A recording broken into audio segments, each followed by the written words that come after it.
Today I want to talk to you about law number 7 of teamwork. It is the law of the compass. And the law of the compass says vision gives team members direction and confidence. Let me define vision. Vision is a picture of the future that creates passion within you today. What I want you to see is, it's a picture of the future, but if all you see is a picture of the future, it's not a vision that moves you. It's got to create passion within you. It's kind of like the picture before you, the passion within you. In other words, it's very possible to see a picture of the future of your company or your organization and not be stirred. That's not a viable vision. A viable vision not only gives you a clear picture of what tomorrow looks like, but it kind of stokes a fire within you today. In my book, Developing the Leader Within You, I have a whole chapter that is set aside of teaching vision casting and the power of the vision. And the reason for that is because every successful leader has a vision. Isn't that true? I've never met a leader that didn't have a vision. If you go up to somebody and say, hey, what's your dream? And they look at you and say, I have no dream at all. And I'm the leader of the organization, but it beats me what we want to do. They are a leader in position only. They're not a leader. Because if you're a leader, you've got the vision, you've got the dream, and you've got the passion within you. So what I want to do, because vision casting is so essential, your ability as a leader to cast vision to the team, and your ability as a team member to catch the vision of the team is going to determine the success of your team. Let me break down this whole idea of vision. And let me give you the vital components of casting the vision, because I guess the best way to explain this is a checklist for you. If you have to cast a vision to your team, whether you're a school teacher or in the business community or a pastor of a congregation or a government leader, if you've got to cast vision, there are certain components that you need to check off to make sure you have in your vision casting speech that'll make it successful. Let me give them to you. Number 1, clarity. Clarity brings understanding to the vision. In other words, when you cast the vision, when you draw the dream, it's got to be clear.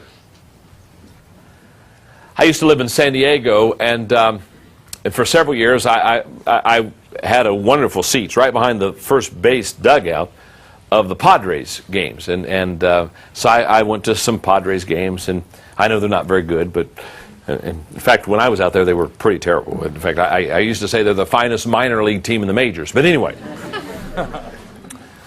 between about the 3rd or 4th inning, on the big diamond vision, they always did something that was very interesting. You know, between innings, they try to entertain you a little bit. And between, 3rd, 4th inning, sometime in there, about the middle of the game, what they would do is out on the diamond vision, they were going to put the picture of a baseball player on the screen. But the way they did it, instead of putting the whole picture up there, they would put one piece of the puzzle, of the face of a ball player. They would put it up. Now, obviously, when they put just one piece on the diamond vision, you couldn't tell who it was. So basically, the whole crowd is watching the diamond vision. They put one piece, and you're kind of looking at it because you don't have a clue. And then they put another piece. And, okay, now you're looking at it a little bit more. And they would put another. Now, what was interesting is, after they would put maybe 4 or 5 pieces of the face puzzle together on that diamond vision, all of a sudden you could hear the crowd. They go, oh. Now all of a sudden they had enough pieces to know who the player was. I've often thought to myself, the response of that crowd watching that game, watching that puzzle at that time, the response of the crowd when they had enough pieces of the puzzle to figure out who it was, is what happens in your organization, on your team, when you begin to take the vision and begin to put the pieces together, and all of a sudden it becomes clear enough that everybody has it figured out. Clarity is essential on the vision. If the vision is fuzzy, the people are fuzzy, and we don't need any more fuzzy people. We don't need a fuzzy team. Well, no, we just have a wonderful group of people. They're quite fuzzy, but they're wonderful people. So, how do you make the vision clear? By asking, and then answering 2 questions. Question number 1, what do you want them to know? And question number 2, what do you want them to do? If you can answer those 2 questions, what do I want you to know? What I want you to do. Those 2 questions will begin to clear up the picture. Clarity is number 1. So ask yourself when you're casting the vision, is it clear? Let me put it this way. If you can't figure it out, neither can the players on the team. Okay? Number 2, connectedness. Let me explain this. If the vision is to be successfully cast, it has to have a feeling of connectedness. It has to bring the past, the present, and the future together. In fact, I put the statement because I like it. When people touch the past, they will reach for the future. You have to have a connectedness. Here's what I find. Many times when we cast vision, it's all about the future. And it's not about the foundation that has been laid yesterday. So what happens is, when we talk about the future, but we don't talk about the foundation that has been laid, whether it's the price that was paid years ago or the sacrifice, whatever, when we just talk about the future, we eliminate part of the picture. Just as if all you do is talk about the past, there is no future. So what you do is you develop a connectedness. It's not either or, it's both and. And here's what happens. When you talk about the past, you bring value to the people that have already paid the price. When you talk about, so the older people receive value out of it, and the newer people receive security from it. They say, oh my goodness, wow, somebody has been thinking about this way before I ever got here. That somebody's already paid the price. There's a security that comes when you're able to connect the past with the future. Connectedness. It's very key to vision casting. Component number 3 in casting a vision. Purpose. Purpose brings sense to the vision. Purpose makes the vision make sense. The vision describes where you're going. Purpose describes why you're going. And people won't constantly go to a destination unless they know the reason why. Isn't that true?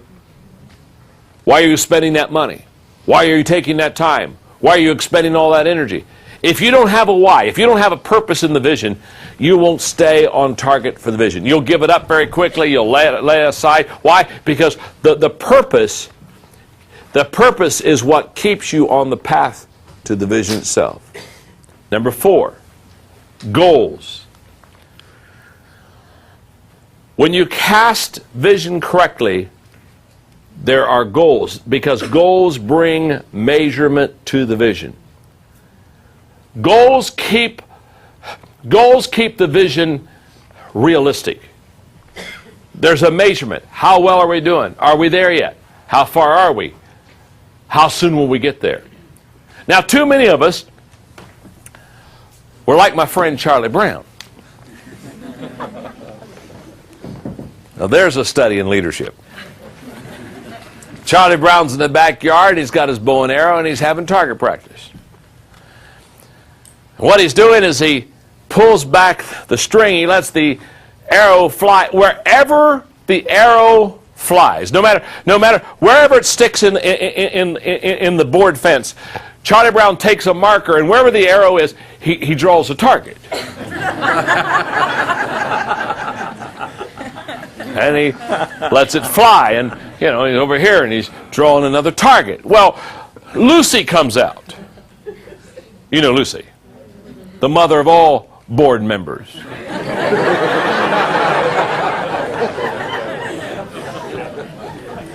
And Lucy comes out and she sees all these targets all over the fence. And she says, Charlie Brown, that's not the way you do target practice. And Charlie Brown says, I know it, but if you do it my way, you never miss.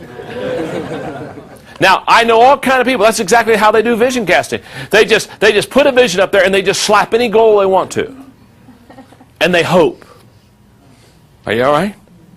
And let me tell you something. Hope is not a strategy. I remember people, oh yeah, well we hope to. Yeah, well we're hoping to get there. We're hoping that this is going. We're hoping it'll all turn out. Hope's not a strategy. And so in your vision, have measurable goals so you can always see where your progress is. Number 5, honesty. Honesty brings integrity to the vision. And let me say what else it does. It brings credibility to the vision caster. Make sure that your dreams and your vision is honest. In other words, if I get up in front of you, if I'm leading you as a team, and I get up in front of you, and every 6 months I put a dream out here or a vision out here that we don't accomplish. But every 6 months I put up another dream. I say, well, for the next 6 months we're going to do this, or the next 6 months we're going to go there. But we never get there. We never do that. After I do that a half a dozen times with you, when I get up to cast vision, you're basically saying, here comes hot air again. Because there's no integrity in the vision. And when there's not integrity in the vision caster loses credibility. You got to be honest. You got to let them know where you are. Number 6, stories. You've got to have stories in your vision. Because that brings relationships to the vision. That makes the vision warm when you tell stories. Telling stories about how somebody in your company has helped that goal become a reality. Those kind of things draw people to you. Too many times we try to cast vision without stories. Put stories, the stories warm up the vision. The stories personalize the vision. The stories make the vision identifiable by the average person. Number 7, challenge. The challenge brings stretching to the vision. In other words, in your dream, in your vision, have stretching room. Give them room to fly. Don't be afraid to challenge people. Sometimes I'll run into leaders and they'll say, well, I don't know if I want to challenge the team. I'm not sure the team's ready for this. Let me tell you something. Put the challenge high. Stick it up there. Here's what I find. Winners stretch to the challenge. Whiners shrink from the challenge. And the greatest way to get rid of your whiners, your weak link, is to put a challenge up there. They'll run fast. Their first question is not, how do I climb Mount Everest? Their first question is, where's the exit? See, when you put the challenge high, to winners, they say, sick 'em. And to whiners, it makes them sick. And there's a world of difference between those two. Number 8, passion. Passion brings fuel to the vision. Passion heats people up. By the way, again, talking about the winners and whiners, here's what passion fires up the committed and fries the uncommitted. Just does. When you turn the heat up, some people will get fired up, some people get fried. Number 9 is modeling. Modeling brings accountability to the vision. Modeling basically says, I'm going, do you want to go? Can we go together? Number 10 is strategy. Strategy brings process to the vision. As I look back at my leadership with a team, my greatest days of leadership will never show up on paper. And the reason why is my greatest days of leadership is not when my organization grew the fastest. In San Diego, California, in the mid-'80s, I was pastoring this growing dynamic church. And the only way we were going to be able to keep growing was to relocate the church, and so we realized we were going to have to do that. And so we found 80 acres on a freeway, and we began the process of relocation. Now, I'm not going to go in the story today because it's way too long. In fact, it's way too discouraging. But we had all the setbacks any person would ever not want to have in a relocation process. The biggest setbacks were mainly environmental, and if you're in Southern California, in fact, the Wall Street Journal interviewed me one time, and the Wall Street Journal said, if you pull this off, you'll be the last church in Southern California that will be able to buy 80 acres of land and pull it off. I guarantee you, he said, it isn't going to happen again because of all the environmental laws. There was a bird called a black-tailed gnatcatcher. Didn't even live on the property. Just flew over the property and every once in a while landed. Rested, you know, just...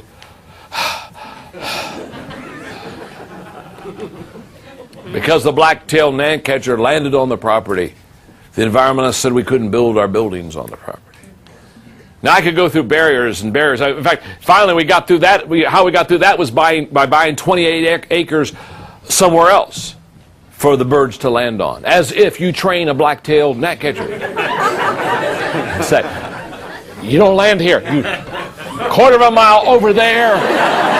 That's your landing spot.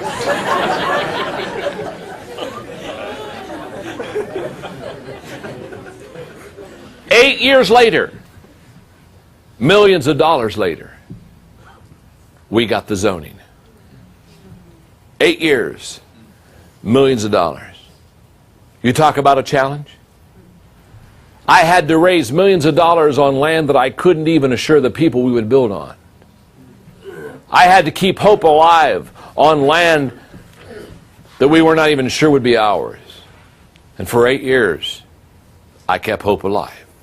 What was it Napoleon said? Leaders are dealers in hope. And I became a dealer in hope.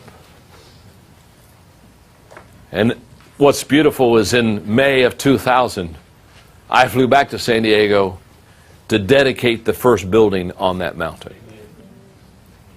5,000 people. Absolutely excited about what had happened. But as I got back on the plane to fly back to Atlanta, Georgia, I began to think about the price that was paid and the vision that was cast. And all I'm saying to you is leaders constantly, they're keeping the picture in front of the people because they know this. If the people lose the picture, the passion leaks out of their life. So I put in your notes. It's out of my Developing the Leader Within You book. Some closing thoughts on vision. Here's what experience has taught me. The credibility of a vision is determined by the leader. The acceptance of a vision is determined by the timing of its presentation. The value of a vision is determined by the energy and direction that it gives. The evaluation of a vision is determined by the commitment level of the people. And the success of the vision is determined by its ownership by both the leader and the people.